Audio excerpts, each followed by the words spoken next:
Brown, man. Hey, everybody.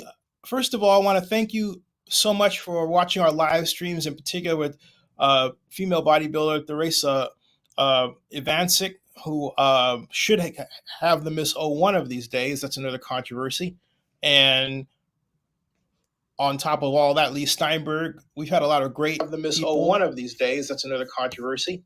And it is so nice. On top of all that, Lee Steinberg, I had to say it twice.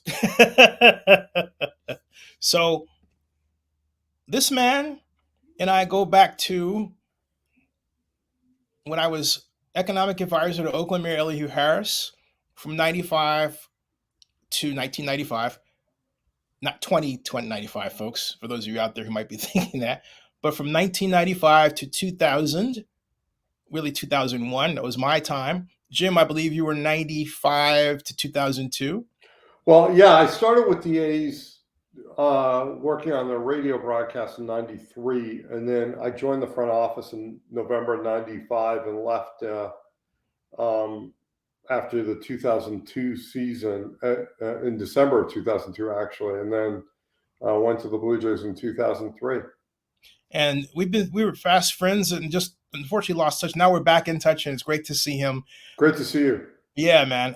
We had a lot of fun. We were all bachelors then, but that's another story. Yes. He's happily married. Me, I'm still searching. The whole point. This man, however, was at the table for some of the A's best years in Oakland, arguably. And so we're going to go back and start there because Jim was the director of marketing and communications for the Athletics. And Jim, compared to what's going on now, give our viewers a taste of what it was like then and how things went wrong. Yeah, so let me say what was on my plate beyond marketing, because we did some clever commercials and a lot of clever promotions back then that were firsts. But I also, behind the scenes, did a lot of staffing for owners at owners meetings, and our owners were Steve Schott and Ken Hoffman. Ken Hoffman's the first Oakland native to own a piece of the A's. And then I also did government relations. So I spent a lot of time working with either the mayor of Oakland, Elihu Harris, or Jerry Brown, and then also city council people who would call at various times and ask to talk over their proposals. But let's set the scene in 1995. So the Raiders are going to move back. The what's now known as Mount Davis was going to be built in the 1996 season. I joined the front office, and frankly, we knew this arrangement wasn't going to work. All of us, the ownership, front office, everybody knew that, and also at the time, Oakland was bucking a trend because instead of building two stadiums, they decided to do one multi-use facility, and the city and county issued bonds to cover the renovation of the Coliseum. And a gentleman by the name of Mark Gannis said, "Oh, you're going to pay for these with seat licenses," and that didn't come through. So now, the city and county's on the hook for a lot of debt that they're a couple of years away from paying off. They're toward the end of it. But it set up a political environment where nobody in Oakland had the appetite to build a stadium. So it was, and then shortly thereafter, the Giants started to build their, got approval for and started to build their own privately financed stadium. And that set up a whole different dynamic in Oakland. And we saw that our opportunity, and I'm going to put all the cards on the table. We thought the Bay Area, and I still believe the Bay Area is a 2 baseball team market, and that San Jose is probably the best home for the Athletics. There was a lot of talk between Kansas City, not Kansas City, but San Jose, Santa Clara, where to build a stadium. And there was a lot of behind the scenes lobbying, and it was all in the context of that renovation and not being able to build in Oakland. I've stayed in touch with people in Oakland. We can get to the current issue a little later in the talk, but if you want, I think we can go through what was going on back then. Yeah, that's perfect, I think. Yeah. Okay. So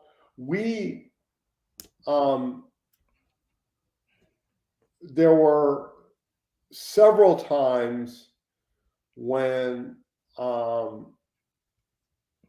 this particularly happened after Sandy Alderson left the team to join the commissioner's office. He left after the 1998 season. Mm-hmm.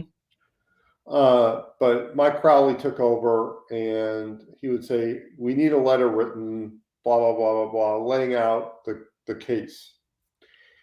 And after writing 2 or 3 of these, I finally said to Mike, "Look, I don't think letter writing is going to do anything to writing a letter to the commissioner. We need to get votes on the executive committee." And at the time, the most powerful owner in baseball was the owner of the White Sox, Jerry Reinsdorf. I said, "We need to go to Chicago. We need to meet with Jerry Reinsdorf." And along the way, we even broke our lease, if you remember. Yep. And I was at that owners meeting in Cooperstown, and got to spend some time with Mr. Reinsdorf and some others, and say, "Look, baseball needs to be in Silicon Valley. Okay, it's in the best interest of the game to be in Silicon Valley." At the time, MLBAM was just getting started, and we laid out a case. And I thought the case was we do that. We say that baseball should be there. The other thing that we discovered along the way, and a man who's no longer with us, John Ziegler, Mr. Ziegler used to be the vote for the Detroit Tigers between the Ilitch family ownership and the previous ownership, the guy who owned Domino's, owned the Tigers.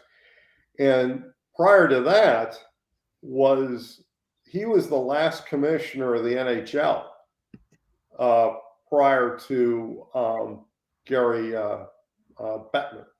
So I was on the phone with him. We had a couple of mutual friends, so I could call him directly, and more than a couple of mutual friends. And we had a very warm relationship.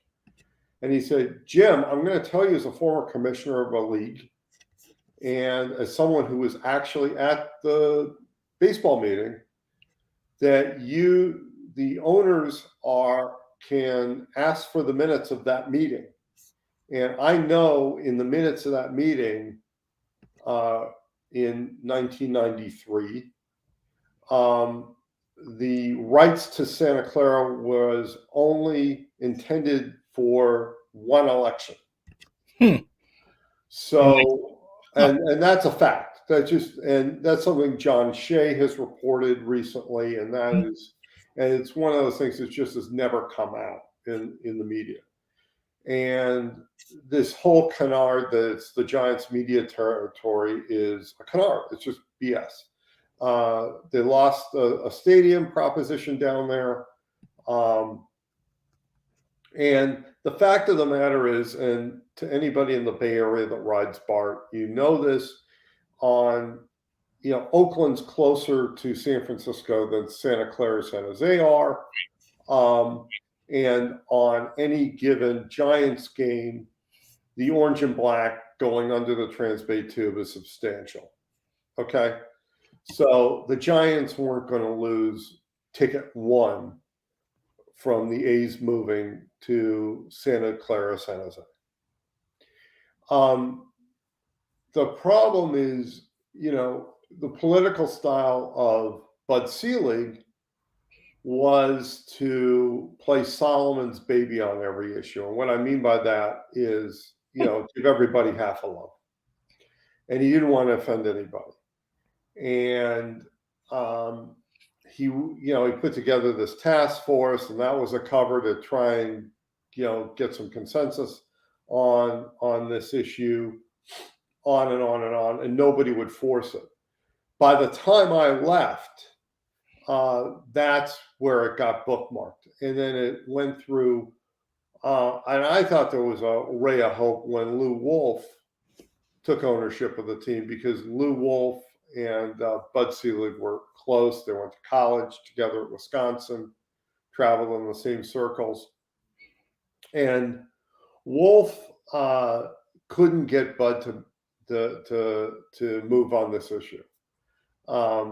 And then it turned into, and that became a frustrating process. And I know there were several local political consultants involved trying to move things, some of whom I know from my days doing campaigns in the Bay Area, Sam Singer, John Whitehurst, and that crowd.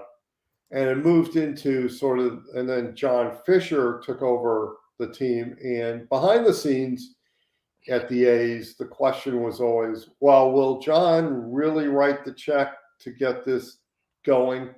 And it was along the lines of modern stadium development. And the best person to discuss that issue with is Janet Marie Smith at the Dodgers, who, from the days of Camden Yards and then the rebuild of Fenway, and she's the mother of the modern baseball stadium movement.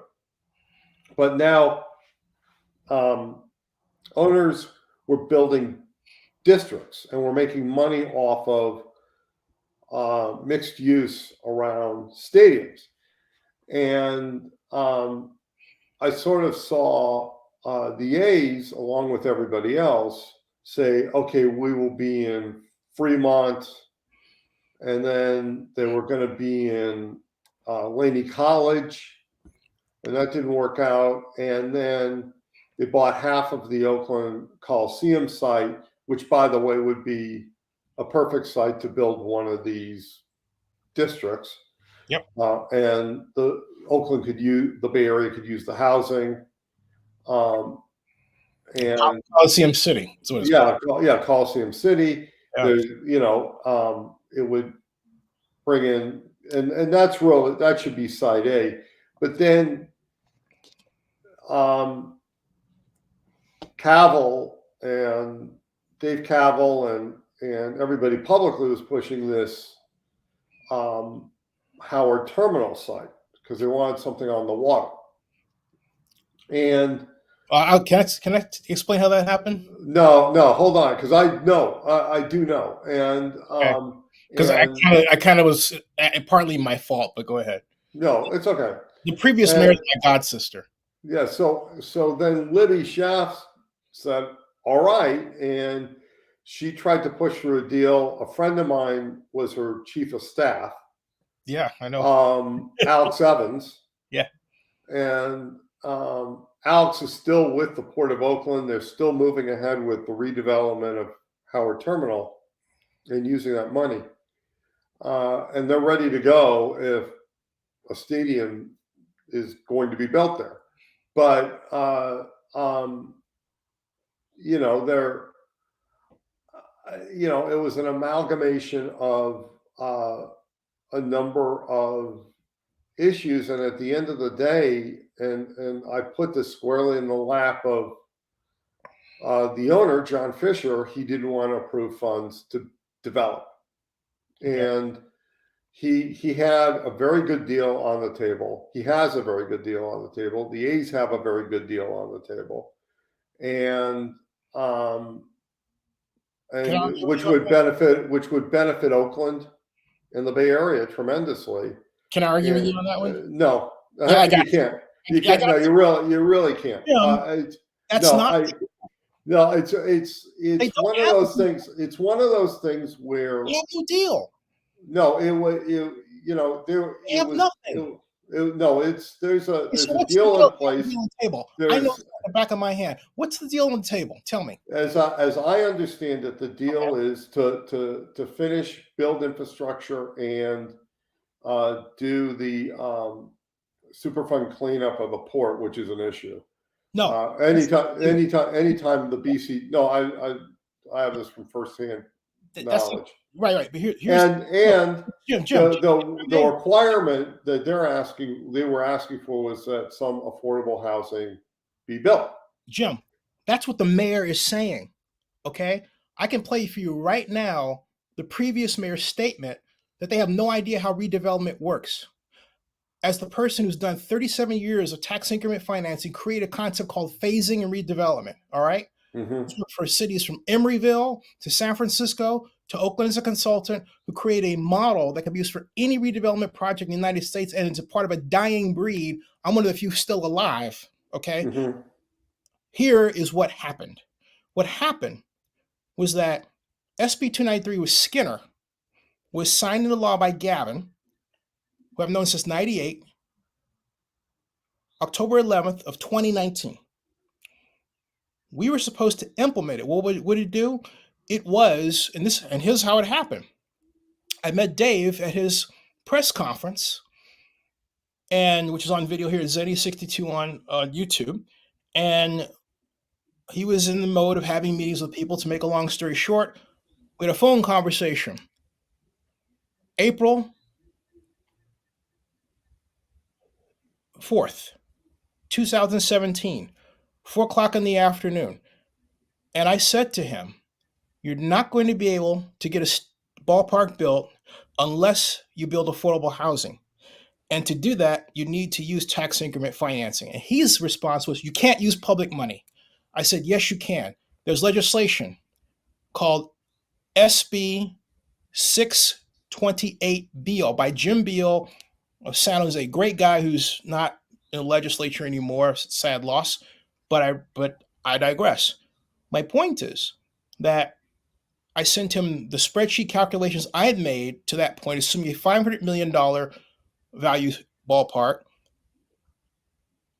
the base year assessed value for rate of growth down there, and I also sent him something that he didn't have on top of the calculations because they don't know how to do tax increment calculations.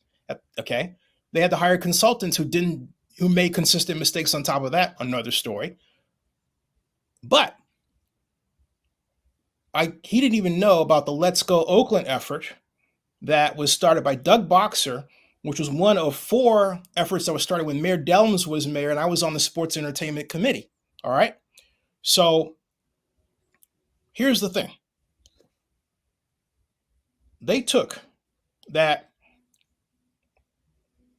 idea, which became legislation,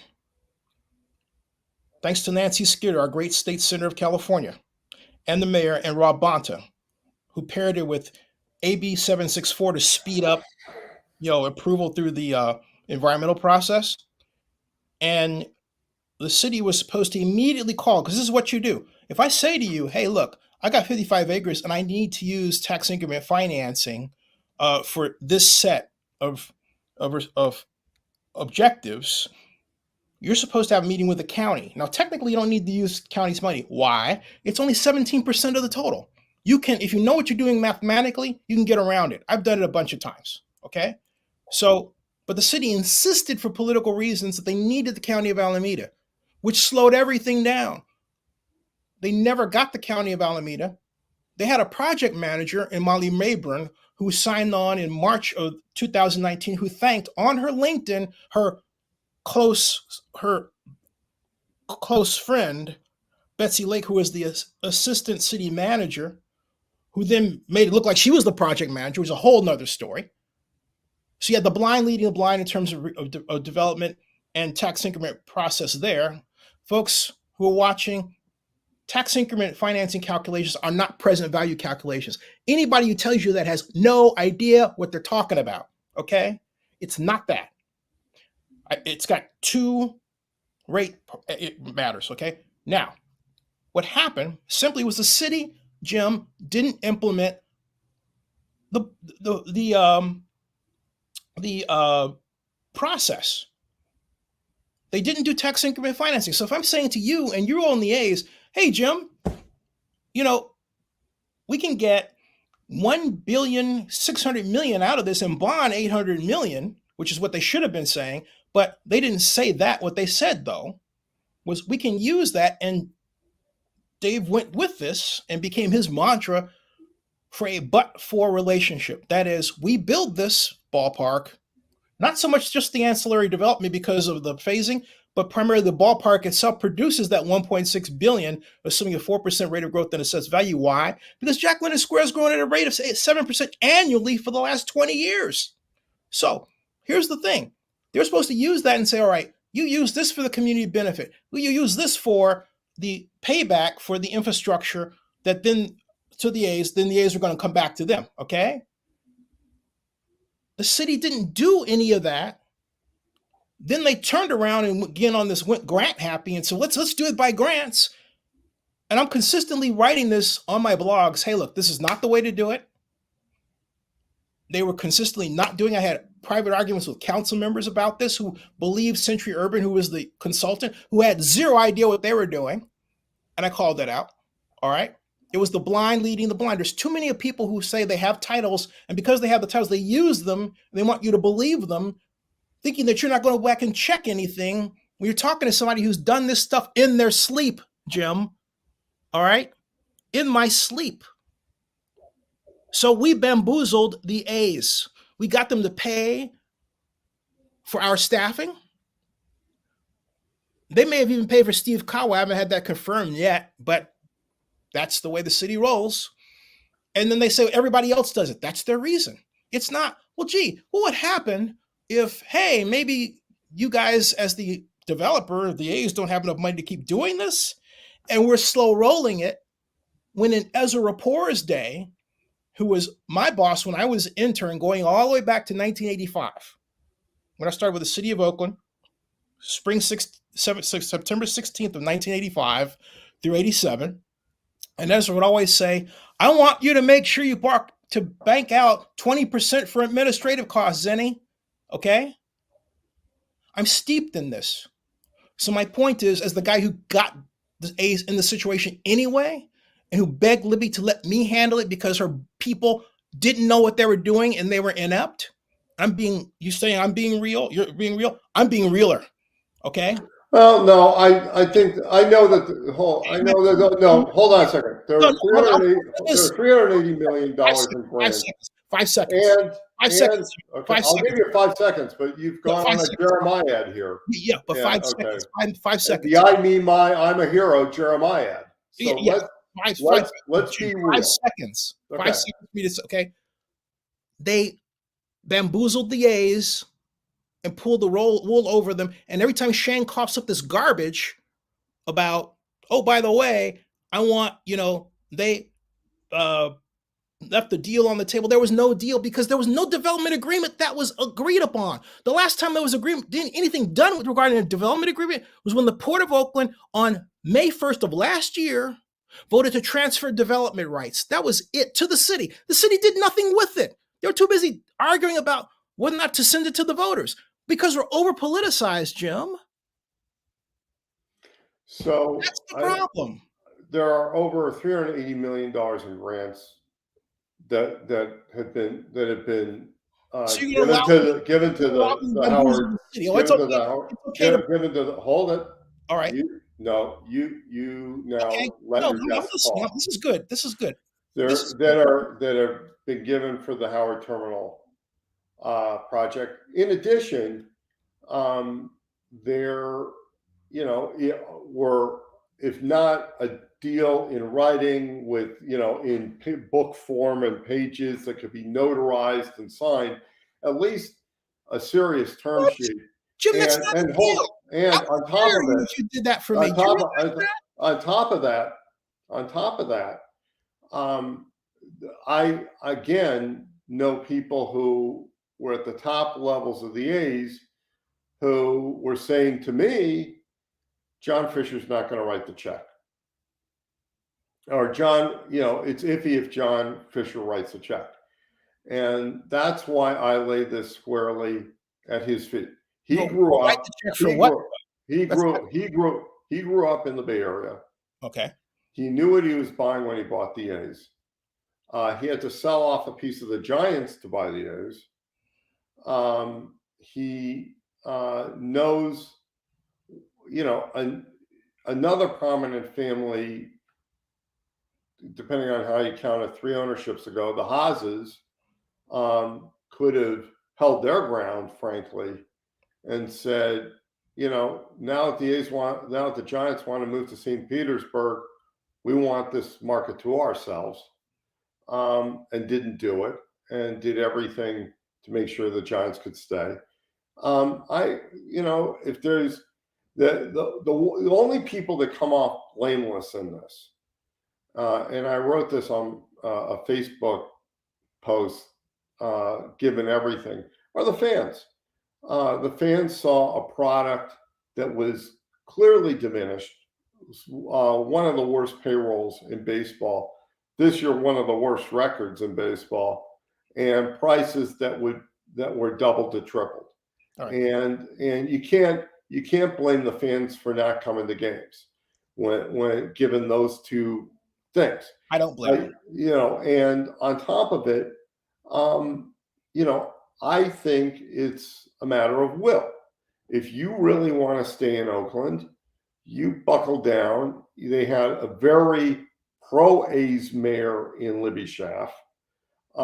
They knew that she was term limited, and they should have pushed to get everything across the line before her second term ended. But Jim, Libby would not listen. Libby, and I have a video interview with her about this. I've known Libby for 33 years, okay?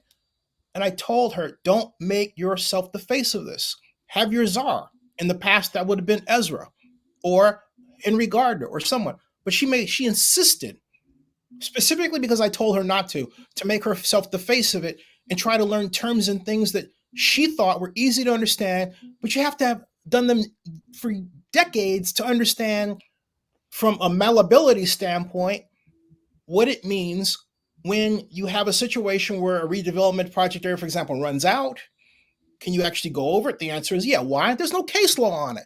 How many people in the freaking world know that, let alone what the case is? I do.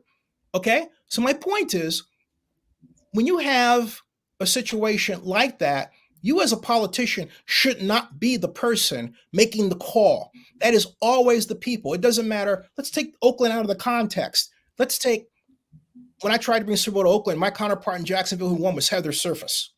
Genius. Let's take Larry Alexander with the Convention and Visitors Bureau in Detroit. Let's take Bill down here, Bill Calvert, down at the Miami CVP, good friend of mine. Genius, all right? These are the people you call on to back you as a politician. You sit down, you let them meet the press. You let them hire the consultants. They understand the dynamics of it. You don't as a politician. But Oakland it's not that Oakland didn't get the message. Oakland didn't want to get the message, Jim. Okay? When you say Oakland didn't want to get the message, you mean the city council, right. We have a strong mayor system now. We have ranked choice voting, which has been a disaster, which is a whole nother story in itself. And it's all designed because people are rightly frustrated with crime and all the other problems you hear about with Oakland. And so we've been fashioning something or ways to do something about it since Dick Spees and my mentor, the late Richard Winning, rest in peace, met in 1993 to have the first structure of what was Strong Mayor. Technically, the second one, because Ellie had the one that didn't get voted on. But Jerry took that, Jerry Brown, our mayor of Oakland, and made it Measure X and got what he wanted. But that was designed for Jerry because everybody knew Jerry didn't want to come to the city council on a regular basis. He'd rather sit in his office and watch TV. Okay. So we have that, but now people have used it to burnish their own political credentials and not fix the city. And so we've had a situation where now we've lost four professional sports teams, if you count the Oakland Panthers, which are now the Bay Area Panthers, all right, in 7 years. Okay. So my point is, it is the government's fault, first of all, because unlike Las Vegas, where the private people own the land, the government owned the land. It was ours to own in all of those cases we're talking about with the athletics, except, where it was influenced by redevelopment when Robert Bob got fired by Jerry, which was the real thing that Jerry had no business doing. And we would have had a downtown stadium for the athletics.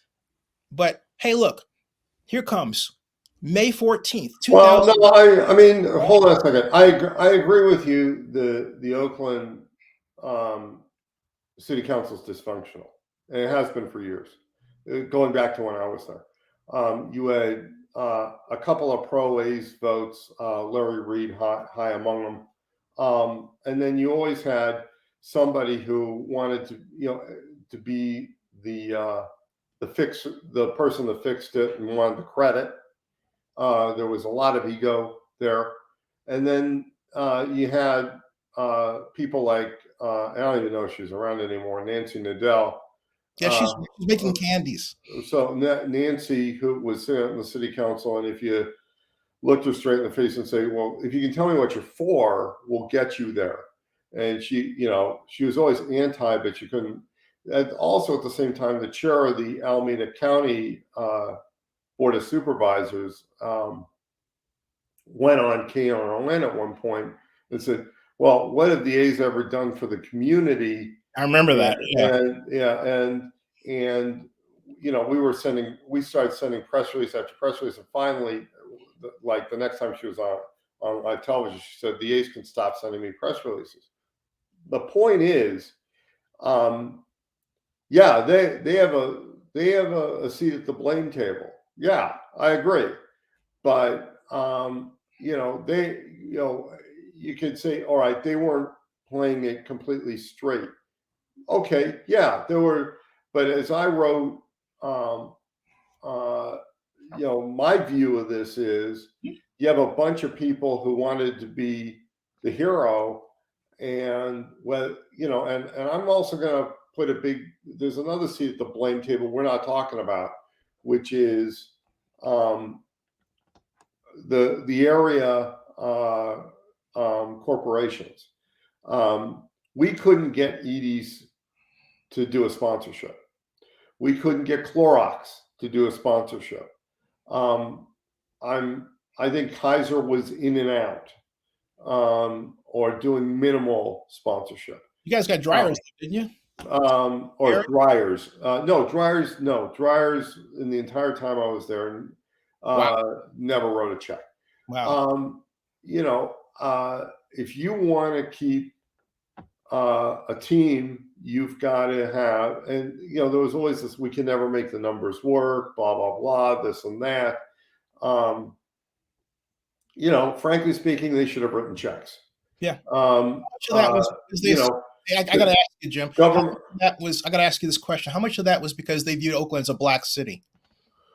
I don't think they viewed Oakland as a minority city, because Oakland is the most diverse demographically in the United States, including Hispanic and Asian populations. Yep. I don't think it was that. Okay. Because then, why don't they move? If they were that racist, why don't they move their headquarters? Yeah. Okay. So I think a lot of it was they were sort of this Cal, a lot of them were Cal alumni, San Francisco centric people who, at the end of the day, saw the Giants as the big thing, and saw this new shiny, particularly when the stadium was, opened up, and they didn't see an obligation to keep the team at home. So I blame them. Should there have been a more aggressive effort on the part of government? Sure. Should Fisher has said, listen, I'm committing funds? Yes. All of those are true. And the only people who are blameless here are the fans. Mm-hmm.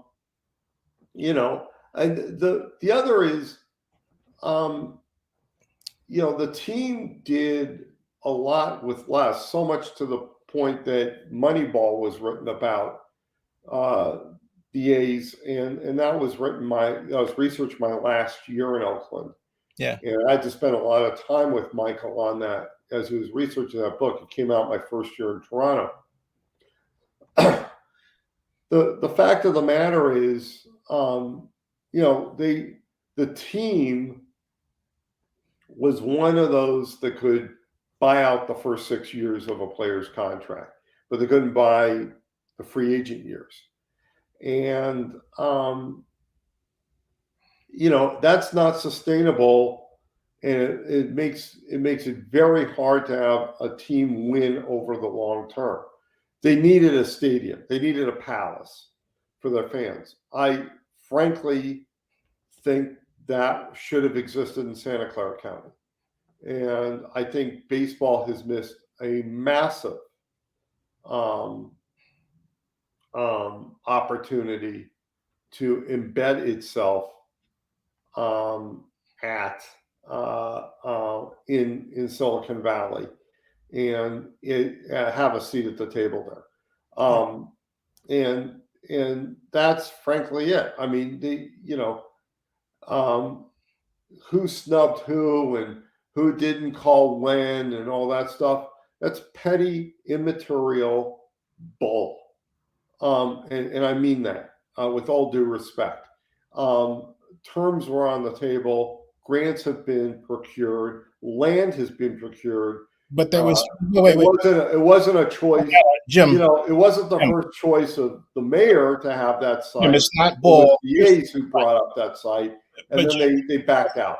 You can't look, Jim. You don't have an agreement until you have a signed development agreement. Have you ever been involved in a development agreement formation, let alone evaluation? Yes or no? Yeah, but No, Ken Hoffman taught me the greatest lesson about that. The negotiations don't begin until you say, I have an agreement. Okay, until you sign an agreement. No, not in development. I asked you a question, Jim. Have you ever done that before? Because I have. Okay, great. Well, let me tell you something, okay? I don't want you to forget it. In the development world with cities and public and private projects, you don't have anything until the city council gives you a voting agreement. Right. And it never happened, Jim. Well, okay? No, it's not to be on a well. Never happened. There's no well. There's no revisionist history here. Yeah. In the latest round, you had people. Well, I don't want to. They didn't want to do their job as a city council person and actually vote on it, and they wanted to put it up for a vote to the electorate. Which Jim, they didn't know what they were voting on. This is what I get. Jim, we talked about the A's. Here's where I blame the A's. Okay, first of all, and I remember the day that I texted him on this, all right, in 2021, in March 14th, and because he blurted out, we have $12 billion. Dave Cobble, president of the A's. Okay. We have $12 billion that's going to be our economic impact. And I said, that's not your economic impact. And the reason I was coaching with him this is because his own consultants were just leaving him out there, and he said, we done the redevelopment before. I said, who? And he wouldn't tell me the names. And I looked around, I thought, well, It's nobody that I know who I have any respect for. So let's just leave it out there. And I'm not going to say the name of who I figured out it was later, but I digress. My point is, you don't blurt out that you have, because your build out is your build out. That's not your economic impact. And then I said, if you're going to say you have $12 billion on 55 acres, and yet it's a redevelopment project area, and you're gaining tax property tax for tax increment, you have to say then what the revenue is. All right. Otherwise, you wind up looking at a complete bozo. The only saving grace is nobody else knows what you're talking about except people who do. So I'm texting like mad saying, hey, look, will you please stop doing this? Because it's wrong. All right.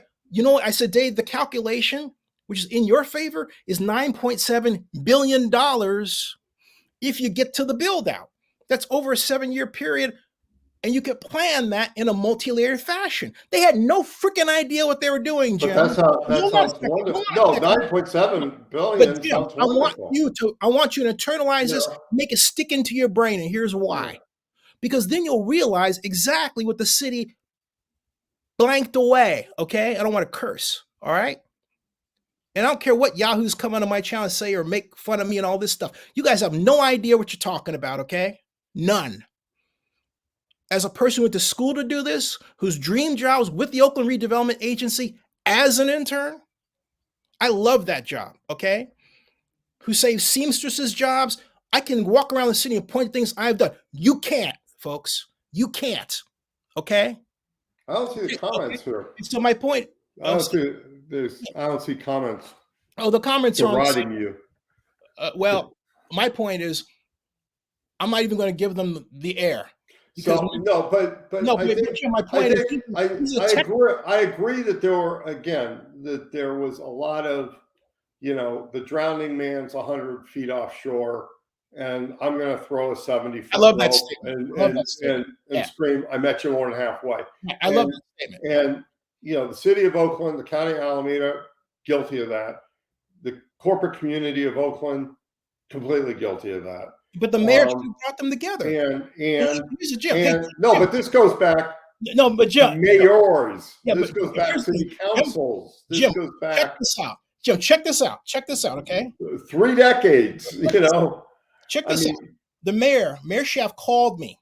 All right, called me 2 weeks after she won the election in 2014. Wanted to know how to work with Mark Davis. We started talking about having the need later of having a sports task force. I asked her to put Robert Bob on it. Would you excuse me? I've got to do a Marco Rubio moment and get my water. Hold on. Okay.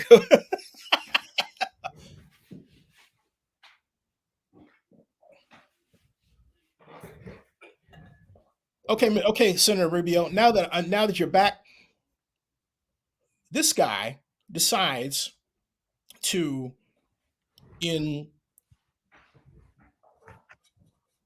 First of all, what Libby did was decide simply that she was going to, hey, you know what? I am not going to use a task force because Robert Bob should not be the head of it, to 2 reasons. A, she said Robert was disloyal to Jerry. I said, what are you talking about? She talked about, all right, now keep in mind, this is 2014, Jim. She talked about when Mr. Bob went to try to get a downtown stadium built, and on May 14th of 2002 at 12:35 in the afternoon on a conference call that I was party to, earwise, at a request, I can't say by who, all right? He said that. Jerry said there's not going to be a blanking downtown ballpark as long as I'm mayor. Okay. No, he was anti-ballpark. No. So Jerry Brown was anti-ballpark. I mean, period. End of sentence. Here's my point. No, I know that from. Libby held that against Robert Bob and would not let him run the task force. And then she felt she didn't need a task force because she said her staff is the task force. So therefore, what do you do on a task force, Jim? You get the business community together. I've done it. I did it in 2007 with the Oakland Downtown Coalition. The bus transfer center at 14th and Broadway, you haven't been to Oakland in quite some time, my friend, is there because of me, working with Alex Greenwood, okay? So my point is, You do that by bringing the business community in. Why did I form the task force? Because the Oakland Metropolitan Chamber wasn't talking to economic development, who wasn't talking to the Building Owners and Managers Association. I got them all together. We had dinner catered by Max's. We had wine. People became friends that were never friends before, and we got the deal worked out in 6 months. That is how you do it. And that's what. Yeah, but Robert Bob, with all due respect, and I haven't talked to Bob in years. Okay, I have not talked to Bob in years. I just had him on my show. But you know, to give him his due, he got a stadium built in Washington D.C., so he knows what he's doing. Okay, I just think let's go back to the environment of the stadium's renovated, these bonds are issued, there's debt on the books, and the politicians were gun shy, given what happened with the Raider move. And wait, you said the bonds were on the books. We're talking about which bonds?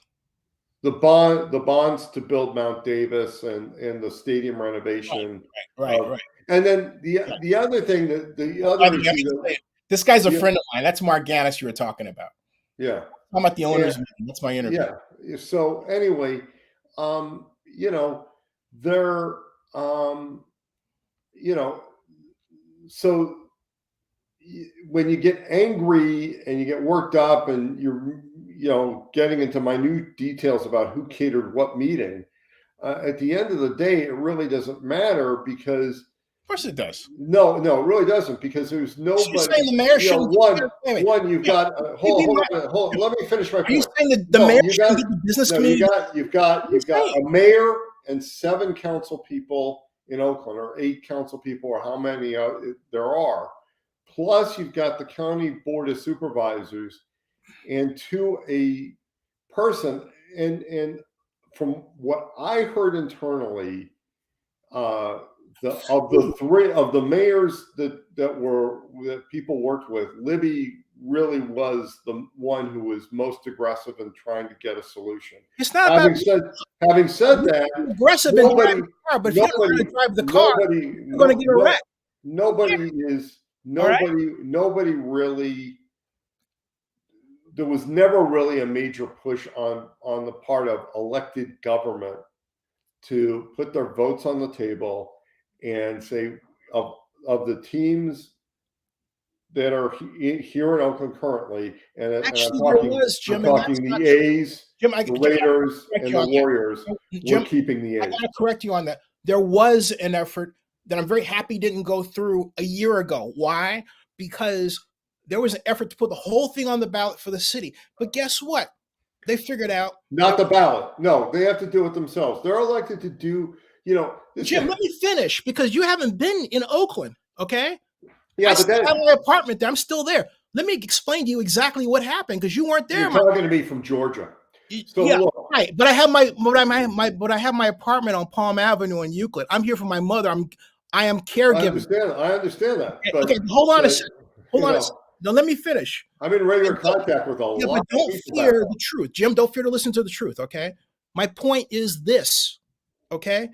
The simple fact of the matter is that the mayor didn't get Dave Cobble, the people of Schnitzer Steel, everybody together at one table like we used to do to solve the problem. She let them fight it out. She picked the fight against Schnitzer herself. She did everything the mayor should not have done. You don't just say, oh, she was a cheerleader.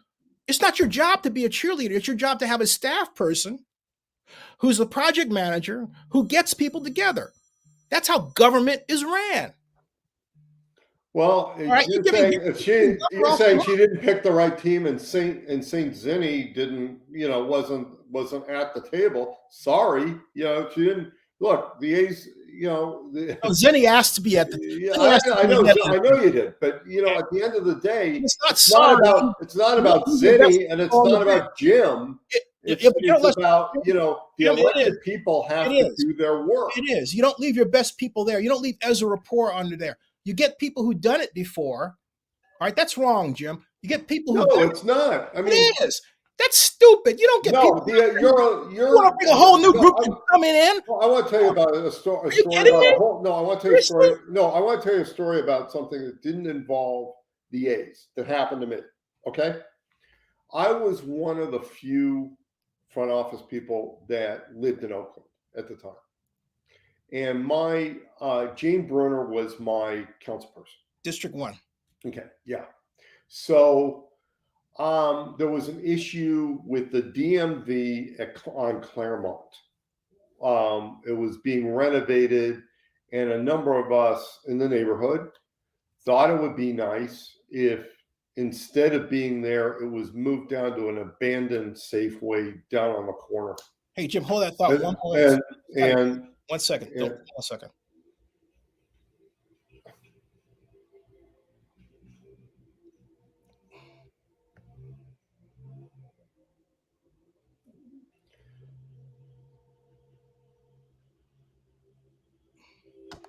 Oh, jeez. Yeah, we're still going. We're still going. Okay. All right, Jim, go ahead. Sorry. And so she says, you know, I write a letter to our state senator at the time, and I forgot who that was, and say to some assembly person, Nancy. and no, I don't remember. It doesn't really matter. And both got in contact with me. I mean, like personal notes. You know, hey, look, you know, we hear you. We're looking into it. You know, it sounds like a good idea.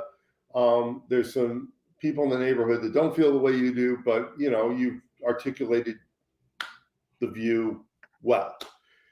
Run into Jane at something that was going on the top of the Kaiser building. I said, hey, you know, look, I wrote you about a month ago about the DMV and, you know, what's going on in our neighborhood. And she goes, yes, I seem to remember that letter. Yes. I said, well, I didn't hear back. And, you know, I just wanted to make sure you heard what I thought. And, you know, it would be nice to reclaim it as a nice park and, you know, go through the Yes. Well, I'm going to have a neighborhood meeting about this. And I said, well, I've already told you how I felt. You know, I'm sorry about, you know, and also having been through, you know, I was staff to Dianne Feinstein when she was mayor, and I'd been to a number of these meetings, and they're frankly set up as sessions where people yell and emit a lot of heat, not very much light. And the same point is pounded through over and over and over again until you're beating a dead horse to death, until it doesn't have any life in it and can't breathe till it's dead. And so it's just on and on. And she looked at me and she snapped, "You're not going to attend?" I said, "No, I'm not going to attend the neighborhood meeting. I've told you how I feel. You know, I am a homeowner in the area." Mm-hmm. And she said, "You know, I'm a voter. I'm a homeowner. You know, I work in the city. I frankly speaking, I wish you had responded in writing to me." And she said, "Well, I may not vote the way you want me to." And I looked at her and I said, "But that's your prerogative. That's what you're paid to do." And this is my point here with all this stuff. It doesn't matter who's staffing them. It doesn't matter who's behind the scenes. It doesn't matter if it's Jim Bloom or Zenny Abraham. At the end of the day, these people are elected officials who are elected to represent the various taxpayers of Oakland and Alameda, whether it's people who simply pay sales tax to, you know, mondo corporations that are paying gobs of property tax. Jim, the reason why I say it does matter is because there is a process. There's a whole section of redevelopment code 33000 to 33999 that technically is dormant until it comes up in a case law situation. There's legislation you have to know. Yeah, but that's these are the minutia, and these are the leaves of grass. Jim, it's my. I got to tell you, let you speak. It doesn't. Yeah, but it doesn't. Yeah, no, but you do that. At the end of the day, the people responsible for Jim, every time you don't want to listen to detail, you overtalk me. I'm not going to let you do that. Okay, I want you to listen to detail. Okay, my point is this: the simple fact of the matter is, there's legislation to be known, and there's laws to be understood, and case laws to be understood as well, and where they fit into any situation, particularly in development. You cannot do civic development and say that. It's not about, oh, they need to do their job and all that stuff. It's more complicated than that, like it or not. That's why you have people who went to school to do this sort of thing. That's why you go out and you get those people and you get the right people to do it. That's why under certain situations, okay, the simple fact of the matter is you've got specialists out there who are anointed by the press, and they're anointed for a reason. I can give you tons of examples. Dan Doctoroff in New York with the Project X for the New York Olympics. I can go on and on and on. And so my point is, these specialists do it. Ezra Rapport with the Raiders. But then let's talk about the Warriors for a second, because that was successful. Nobody wants to talk about in the Oakland context because it worked. The bonds were paid off. We even got our $40 million back from the Warriors later in court. All right. That was a beautiful thing for the arena. On time, by the way, and under budget. Nobody talks about that because, oh, Oakland can't possibly do that. But Oakland did it, and Ezra Rapport was the head. Okay. This is all under a council manager form of government, which existed when you were around. Strong mayor, and then ranked choice voting came in later in 2010, which really changed things. Okay, so we are so over politicized; it's beyond recognition, even beyond what you remember. Okay, it is that bad. All right. Then you've got the tampering rule, which Pat Kernahan tried to foist upon and had it done. Larry Reed, and then Council Member Larry Reed, and then Council Member Desley Woods Jones, Desley Brooks, excuse me, would have been hauled off to jail for something that every Oakland City Council member has done since 1931. Call the city staff and say, hey, look, I need X done. Okay. That's how Oakland works. All right. So my point is, as a person who knows how Oakland works, is what they were trying to do is get this on the ballot, but it came to the realization no one knew what the project was. So you can't ask them to vote on something right now when they still don't know what Howard Terminal is. Yeah, I'm going to offer up that it didn't belong on the ballot. My belief is I don't think it belonged on the ballot at all. I mean, my schooling in TIF and everything comes from Julian Levy, and who wrote much of the original precedent and case law, and worked with Louise Rennie to get the original some of the original TIF zones in San Francisco underway. But my point is, it didn't belong on the ballot. Nope. I think there's, and I'm going, and I'm. Jim, what I'm saying is belong on the ballot. And B, trying to make that the elected officials are elected to put themselves on the line. And you may not get reelected, but you got to make a vote. Jim, you're absolutely right. My point is, it shouldn't have been on the ballot. But what I'm trying to say to you, my friend, is the politics shifted to that way, and was one more reason we never got to even close to development agreement. On top of that, they kept saying we're going to do a tax increment zone, all right? But guess what? They never implemented it, and that takes an extra year alone, okay? So you've got to do that. Then there are 12 other steps. We still have to go to the State Lands Commission, all right? You can't just say we've got a deal on the table. There is no deal. I mean, they got approval from BCDC. They got approval. Look, that's one step in the process. No, but they got a lot of approvals. They got a lot grants. No, he didn't. I think at the end of the day, I don't care if it's Chronicle. I don't care all these names. These guys have no idea what's going on. Guys and gals have no idea what's going on. Okay. At the end of the day, there is blame enough to go around. And I agree. I keep coming back to this point. The city council and the county board of supervisors, all of whom, regardless of who was staffed by what, and in fact, and again, I know Libby's last chief of staff very well. Alex is a brilliant man. Alex Evans is a brilliant guy. They did have people they believed they could trust and that were doing good work. Now the fact is they didn't do what was necessary. The owner of the A's did not do what was necessary and is to blame here. And finally, the corporate community did not do what was necessary. They weren't asked. And then I got to tell you something. As somebody worked on we had to open our season in Las Vegas in 1996. And we're told this is a no-brainer. You will sell out the stadium, and we didn't. We didn't sell out the stadium for the 6 or 9 games we were there. At the end of the day, I understand why the Raiders moved there, because it makes sense for an NFL team. There are hotels. If you're from Cleveland, you circle that day on the calendar and you go to Vegas for that game. The Raiders are going to sell out every game.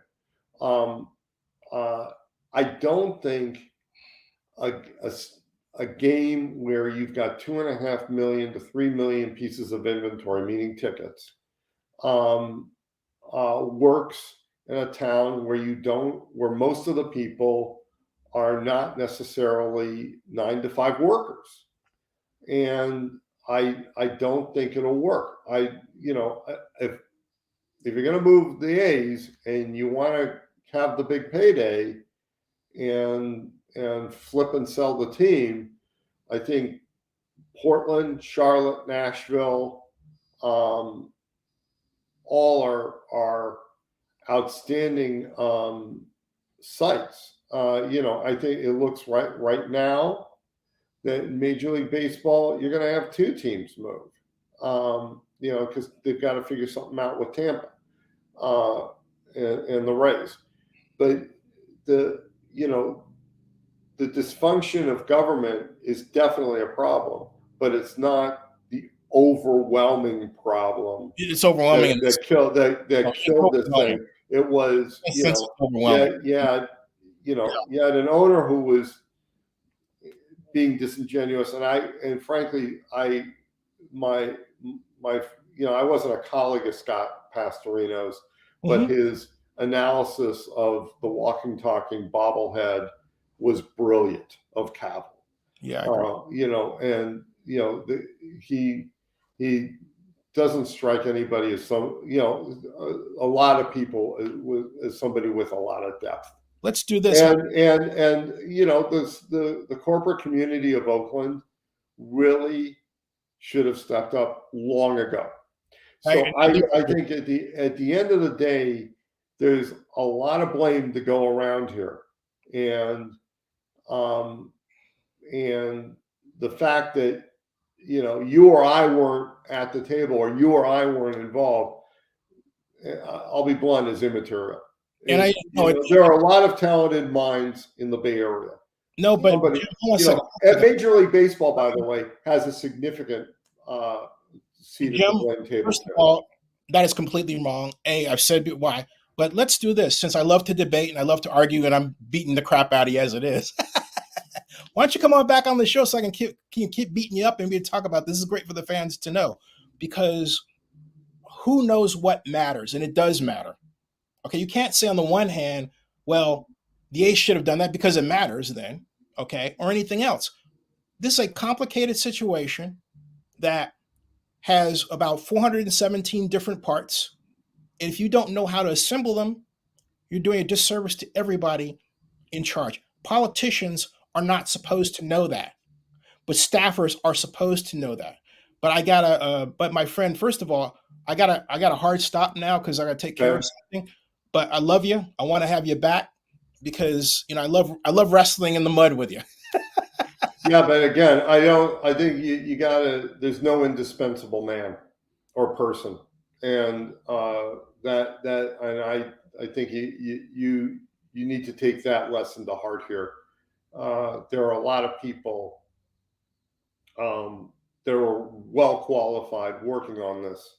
But it's one thing to say that somebody's well qualified working on it. They weren't. Okay. So. And all you have to do is read Oakland News Now, the history going all the way back to 2017 to figure that out. Okay. We have to stop with anybody could have done it or the people who did the right thing. They didn't, Jim. All right. They didn't. By their own admission. I can run videos right now, which I don't have the time to do that. Okay. So my point is they didn't do that. They didn't do that at all. And that doesn't do anything for those of us who know that was the case. Okay. Anyway, Well, I think let's look at those 4 seats at the blame table, and let's let's come back and do that. Let's come back. and I think, frankly speaking, that's the reality here, and that's what's at play. This is fun, folks. Okay, talk to you soon. Okay, see ya. Okay. Hey, folks, thanks for joining us. And I love the exchange. Something else I want to say as I go, that for those who are making comments, know the situation, but personal comments will not be recognized. Okay? If you don't know the situation, admit it.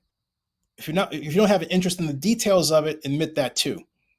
There's a lot that has happened with this that goes back 30 years.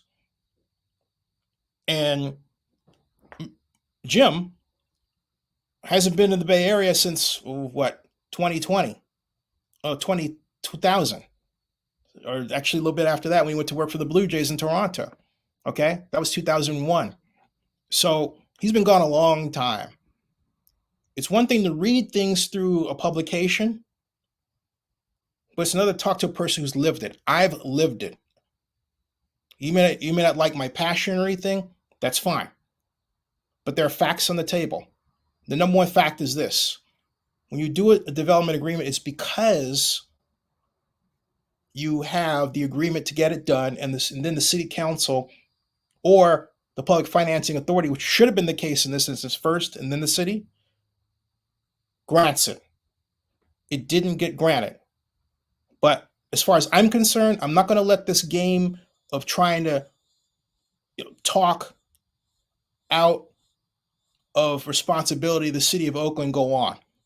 It's ridiculous. See you later. Thank you.